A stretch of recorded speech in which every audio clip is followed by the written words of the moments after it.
Hey everyone, thank you for tuning in to Team Forbid's YouTube page again. I am Andrew the Collector here, and we are doing a new series where each team member will be discussing their top 10 favorite decks that they have played throughout the game's history.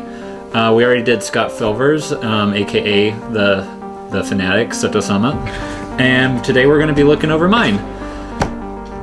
Mine was incredibly difficult to do because I checked out how many decks I have played in this game's history. I got well over 60. Wow. That's why I'm called the Collector anyways. But for number 15, I'm gonna be doing some honorable mentions before I get to the top 10. So number 15 would be Crystal Beast. I've definitely had a lot of fun with this deck. Back when it first came out, it was a lot of fun at the time. Number 14 would be Battery Men. I mean, it was and still is a fun deck. It's pretty good OTK deck. 13 would be Cubics. I'm still trying to figure out how to get this deck to work because Crimson Nova is still a fantastic boss monster. And Duza is pretty much the thing that makes the deck playable, but everything else is just so difficult to do. Number 12 would be Time Lords. Me and Scott did some double deck profiles with that. Go check those out. And number 11 will be Dinos. Can save for any kind of variant, Yang Zing Dino, Pure Dino, Thunder Dragon Dino, but the one that I have the most fun with is Pure Dino because UCT is it's probably the best boss monster in this game's history. Easy to get out, non-destruction, non-targetable removal, and it can burn you for damage, and it can attack all your opponent's monsters once each during each battle phase. It literally has everything. But let's get into the top 10. So for number 10 would be Super Heavy Samurais.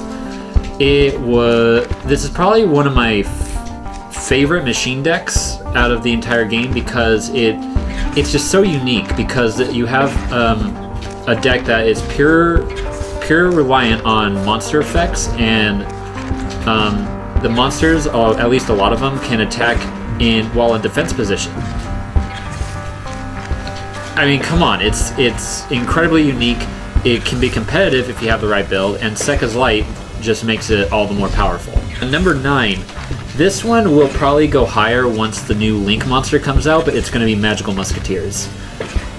Talking about unique, this is a deck where it allows you to play spells and traps from your hand during either player's turn, at least while Magical Musketeer monster is on the field. And if a spell or trap card is activated in the monster's column, then each monster gets off a certain effect, either searching, special summoning, adding from grave, special summoning from grave. I mean, there's so many different combos and things that you can pull off with it, but I know for a fact that it's just going to skyrocket when the new Link monster comes out. Then number 8 would be Anti-Meta.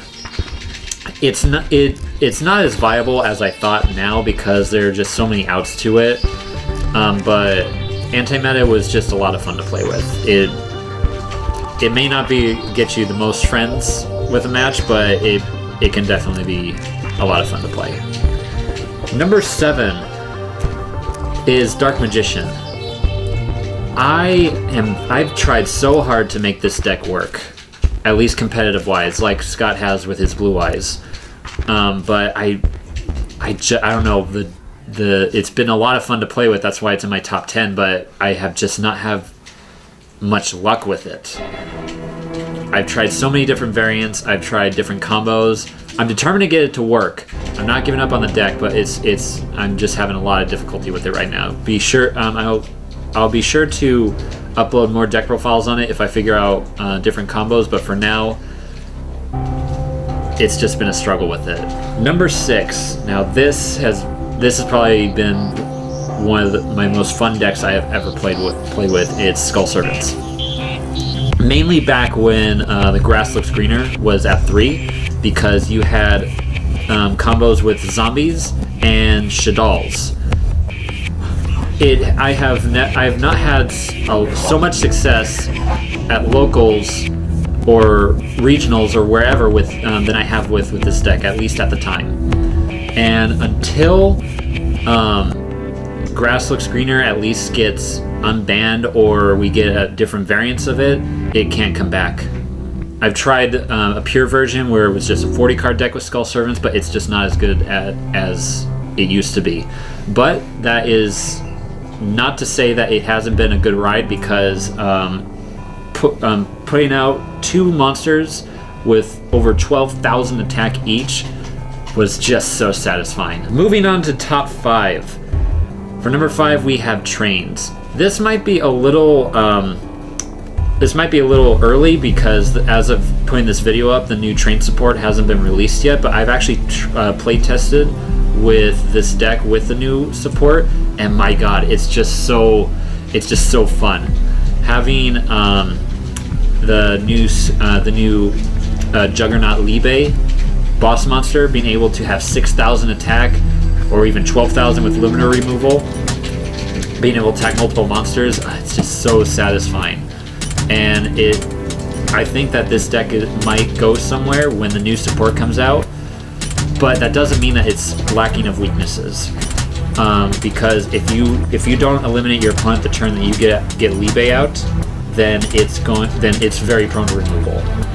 Number 4, this one's kind of close to my heart. It is Black Wings, because Black Wings was probably one of the first archetypal decks I've ever played.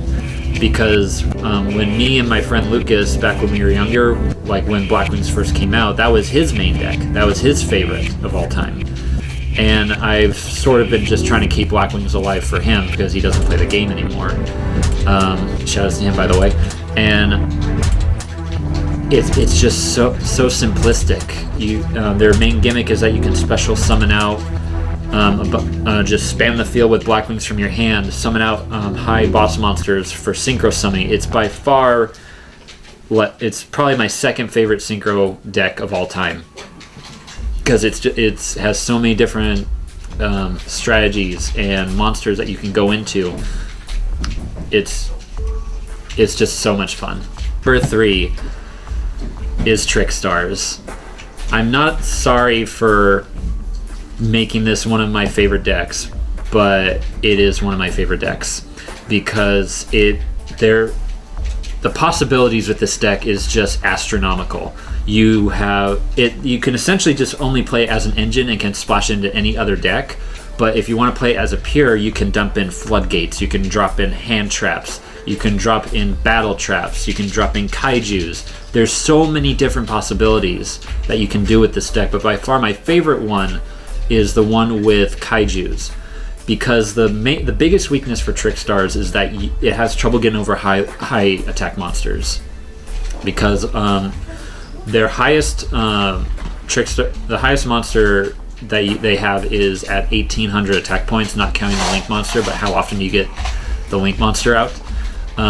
So unless you have an Honest or the new Trickstar monster whenever it comes out, it's not going to go over high power monsters. So you need the Kaijus for that.